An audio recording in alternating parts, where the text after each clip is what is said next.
Hello दोस्तों, आप सभी का फिर से उत्तरण के नए एपिसोड में हार्दिक स्वागत है। आज का एपिसोड बहुत ही ज़्यादा मज़ेदार होने वाला है क्योंकि आज के एपिसोड में हमने देखने को मिलेगा बहुत सारी चीज़ें। और जैसे ही आज का हमारा एपिसोड स्टार्ट होता है तो हमें मीठी को दिखाया जाता है जो आकाश के ऑफिस में पहुंच जाती है और फिर वह आकाश से बोलती है कि तुम्हें तो खाने का भी ध्यान नहीं है आकाश, इसलिए मैं तुम्हारे लिए ही खाना लेकर यहाँ पर आ गई हूँ। तुम तो हमेशा अपने फ़ोन पर ही लगे रहते हो। और फिर वह आकाश को वहाँ पर बैठा देती है और बोलती है कि चलो आकाश, अब तुम मेरे साथ खाना खा लो। और फिर मीठी आकाश को बोलती है कि मैं आज तुम्हारे लिए तुम्हारी पसंद का खाना बना कर लाई हूँ। तुम्हें पसंद है ना आलू पनीर, तो मैं वही तुम्हारे लिए बना कर लेकर आई हूँ। और जैसे ही वह टिफ़िन खोलती है और जैसे ही ढक्कन खुलता है तो वह देखती है कि सारा खाना सड़ा हुआ होता है। और उसे देखकर मीठी को समझ नहीं आ रहा होता है कि यह सब क्या हुआ है। मैं तो खाना फ्रेश बना कर लाई थी, लेकिन यह खाना कैसे सड़ गया। ये सब ख्याल उसके मन में आ रहे होते हैं और यह सब देखकर आकाश को भी समझ नहीं आ रहा होता है कि यह सब क्या हो रहा है मीठी के साथ में। और फिर हमारा अगला सीन चमेली की ओर शिफ्ट हो जाता है और चमेली बोलती है कि अभी तो तेरा सिर्फ खाना ही बेकार किया है मैंने, आगे आगे देख तेरे साथ में क्या क्या करती हूँ।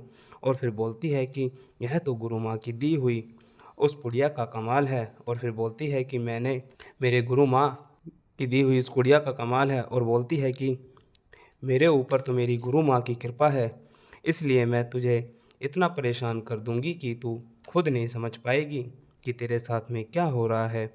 और खुशी के मारे ज़ोर ज़ोर से हंसने लगती है। और यह सीन वहीं पर ही हमारा समाप्त हो जाता है।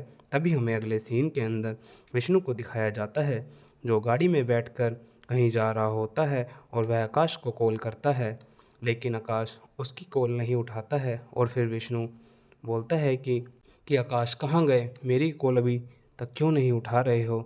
यह सब बातें आकाश विष्णु मन ही मन में सोच रहा होता है। और यह सीन हमारा फिर आकाश और मीठी की ओर शिफ्ट हो जाता है। मीठी आकाश को समझाते हुए बोलती है कि आकाश, मैं तो तुम्हारे लिए फ्रेश खाना ही बना कर लाई थी, लेकिन मुझे समझ नहीं आ रहा है कि यह खाना एकदम से कैसे बेकार हो गया है। और तभी आकाश बोलता है कि मीठी, मुझे लग रहा है कि आजकल हमारे साथ चीज़ें कुछ अजीब ही चल रही हैं। तभी मीठी बोलती है कि आकाश, मुझे भी यही लग रहा है और मुझे यही सब चीज़ें सोचकर बहुत ज़्यादा डर भी लग रहा है कि हमारे साथ हो क्या रहा है। तभी आकाश बोलता है कि मीठी, तुम्हें डरने की कोई ज़रूरत नहीं है, मैं तुम्हारे साथ हूँ ना। और तभी आकाश फिर मीठी से बोलता है कि मीठी, जो भी चीज़ें हो रही हैं इन सब के पीछे कुछ ना कुछ वजह तो ज़रूर होगी। तभी मीठी बोलती है कि हाँ आकाश, तुम बात तो सही बोल रहे हो। और फिर आकाश बोलता है कि मीठी, तुम ऐसा करो, तुम एक बार डॉक्टर से अपना चेकअप करा लो। तभी मीठी गुस्से में हो जाती है और बोलती है कि डॉक्टर इसमें क्या क्या लेना देना है खाना ख़राब होने के अंदर, तो इसमें डॉक्टर क्या करेगा। तभी आकाश बोलता है कि मीठी, मैं इसलिए बोल रहा हूँ कि जो भी चीज़ें हो रही हैं यह सब चीज़ें तुम्हारे से ही जुड़ी हुई हैं। और तभी हमें दिखाया जाता है कि आकाश के फ़ोन पर विष्णु की कॉल आ जाती है, लेकिन आकाश विष्णु की कॉल नहीं उठाता है। और फिर हमारा सीन विष्णु की ओर शिफ्ट हो जाता है जहाँ पर विष्णु गाड़ी में बैठा होता है और वह देखता है कि गाड़ी के अंदर एक सूटकेस रखा होता है। और जैसे ही वह को खोलने की कोशिश करता है और जैसे ही विष्णु बैग खोलने को होता है तभी उसे याद आता है कि अगर मैं इस सूटकेस को खोलूँगा तो खन्ना मेरे ऊपर से विश्वास टूट जाएगा और मैं नहीं चाहता कि मेरा विश्वास खन्ना से टूटे। और यह सीन वहीं पर ही समाप्त हो जाता है। तभी हमें अगले सीन के अंदर खन्ना, नंदिनी और गुरु माँ को दिखाया जाता है। तभी गुरु माँ बोलती है कि तुम्हें उसकी नानी मीठी से दूर रखनी होगी, अगर वह पास रहेगी तो हमारा सारा काम बिगड़ सकता है। तभी चमेली बोलती है कि ऐसा क्यों गुरु माँ। तभी गुरु माँ नंदिनी को गुस्से में डांटती है और बोलती है कि तुझे कोई भी सवाल नहीं करेगी, तुझे मैंने कितनी बार समझाया है कि तुम उससे कोई भी सवाल नहीं करेगी। तभी नंदिनी गुरु माँ से माफ़ी मांगती है और फिर वहाँ से चली जाती है। तभी हमें अगले सीन के मीठी की नानी को दिखाया जाता है जो किसी पंडित जी के पास चली जाती है और वह उस पंडित जी को मिट्टी मीठी की फ़ोटो दिखाती है और उन्हें बोलती है कि यह मेरी नातिन है और यह बहुत ही ज़्यादा परेशानी में है। और पंडित जी जैसे ही उसकी फ़ोटो को देखते हैं और फिर बोलते हैं कि इस पर तो भगवान का वास है और इस पर तो भगवान की बहुत ही ज़्यादा कृपा है, लेकिन इसके साथ अभी बुरा टाइम चल रहा है और इसके ऊपर जो करा रखा है वह कवच भी टूट गया है। और फिर पंडित जी मीठी की नानी को मुट्ठी भर तिल देते हैं और एक धागा भी देते हैं और उनको बोलते हैं कि तुम्हें यह दा यह धागा मीठी के हाथ में बांधना है और इन मुट्ठी भर तिलों को मीठी के ऊपर से नज़र उतारनी है। अगर तुम ऐसा करोगी तो जिस भी किसी ने मीठी के ऊपर कोई भी बुरी चीज़ें कर रखी होंगी तो उसका उस पे उल्टा प्रभाव पड़ेगा और फिर तुम्हें पता चल जाएगा कि यह सब किसने किया है। और फिर मीठी की नानी तथास्तु बोलकर वहाँ से भेज देती है और फिर हमें अगले सीन के अंदर रानी को दिखाया जाता है जो अपने रूम में बैठकर पढ़ रही होती है। उसे एक पेन की ज़रूरत होती है तो वह पास में खड़े कबर्ड में के पास जाकर उसमें से पेन जैसे ही निकालने को होती है तो उसे वहाँ पर मीठी की गणेश वाली मूर्ति दिख जाती है और जैसे ही वह उस मूर्ति को उठाती है और वह सोचने लगती है कि यह मूर्ति तो मीठी माँ की है और यह मूर्ति यहाँ पर कैसे आई है। और जैसे ही वह सोचने लगती है तभी हमें नंदिनी को दिखाया जाता है जो गुस्से में रानी के पास आती है क्योंकि रानी के हाथ में वह मूर्ति देख लेती है और तभी वह रानी को बोलती है कि तूने यह मूर्ति यहाँ से क्यों निकाली है। तभी रानी नंदिनी को बोलती है कि यह मूर्ति तो आपके पास कहाँ से आई है। तभी नंदिनी बोलती है कि मुझे तेरी मीठी माँ ने ही यह मूर्ति दी है और बोली है कि मेरी अभी तबीयत ख़राब है तो तब तक तुम मेरी इस मूर्ति का ख्याल रखो। और फिर नंदिनी रानी को गुस्सा करने लगती है और यह देखकर रानी बहुत ही ज़्यादा गुस्सा हो जाती है और फिर नंदिनी वहाँ से चली जाती है।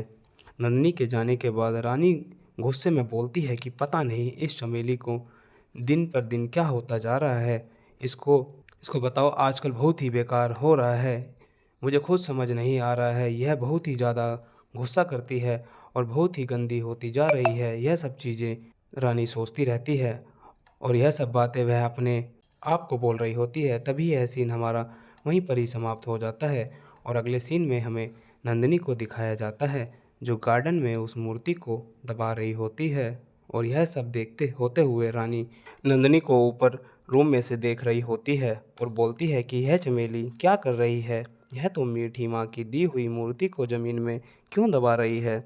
यह सब बातें रानी सोचने लगती है। तभी हमें अगले सीन में मीठी की नानी और आकाश की माँ को भी दिखाया जाता है। नानी माँ से पूछती है कि मीठी कहाँ पर गई है तो माँ बोलती है कि तुम इतनी जल्दबाजी में क्यों हो रही हो, क्या बात हुई है, तुम इतना क्यों घबरा रही हो। तभी नानी डरते हुए बोलती है कि कोई बात नहीं हुई है, मैं मीठी का इंतज़ार ऊपर रूम में कर लेती हूँ और जैसे ही मीठी आएगी तो उससे बात कर लूँगी। और नानी का यह बर्ताव देखकर आकाश की माँ को भी समझ नहीं आ रहा होता है कि उन्हें क्या हुआ है, वह ऐसी चीज़ें क्यों कर रही हैं। और यह सीन हमारा वहीं पर ही समाप्त हो जाता है और अगले सीन में हमें विष्णु को दिखाया जाता है जो बैग को लेकर एक व्यक्ति के पास पहुंच जाता है और वह व्यक्ति जैसे ही उस बैग को खोलता है तो उसमें बहुत सारे पैसे होते हैं। विष्णु बोलता है कि जब सर ने मुझे यह पैसे देने ही थे तो उन्होंने मुझे बताया क्यों नहीं, उन्होंने मुझे तो यह भी नहीं बोला था कि इसमें कोई टॉप सीक्रेट है। तभी वह व्यक्ति बोलता है कि यह टॉप सीक्रेट ही है क्योंकि हम इन नोटों के बदले में असली नोट लेंगे क्योंकि यह नोट जाली हैं। और तभी वहाँ पर पुलिस वाले भी आ जाते हैं।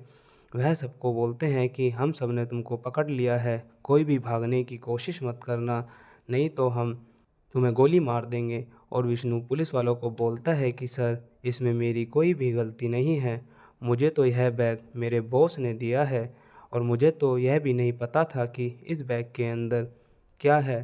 तभी पुलिस वाले बोलते हैं कि अब तू यह सारी बातें अदालत में जाकर ही बोलियो, तुम्हारे साथ क्या हुआ है और क्या नहीं, हमें उससे कोई मतलब नहीं है, अभी तो हम तुझे पकड़ कर लेकर जा रहे हैं। और यह सीन तभी वहीं पर ही समाप्त हो जाता है। तभी हमें अगले सीन के अंदर मीठी की नानी को भी दिखाया जाता है और बहुत ही ज़्यादा परेशान हो रही होती है और मीठी का इंतज़ार ऊपर रूम में कर रही होती है। तभी थोड़ी देर बाद वहाँ पर मीठी और आकाश ऑफिस से आ जाते हैं और तभी मीठी की नानी मीठी को बोलती है कि मीठी तुम्हारे ऊपर किसी ने शायद काला जादू करा रखा है।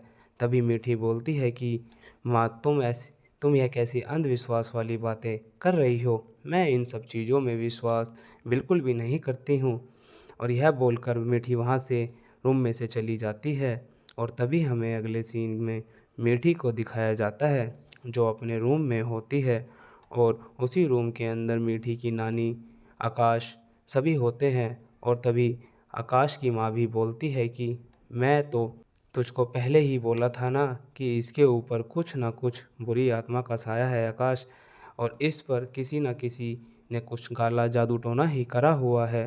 लेकिन तुम तो पढ़े लिखे लोग हो जो हमारे बड़े बुजुर्गों की बातों पर विश्वास बिल्कुल भी नहीं कर रहे हो। तभी मीठी माँ में अपने दिल को ठेस पहुँचाना नहीं चाहती, लेकिन मैं आपको एक बात बोल देती हूँ कि मैं इन सब चीज़ों पर बिल्कुल भी विश्वास नहीं करती हूँ। और हमें तभी दूसरी तरफ नंदिनी को दिखाया जाता है जो अपने रूम में बैठकर जादू टोना कर रही होती है, वह मंत्रों का जाप कर रही होती है।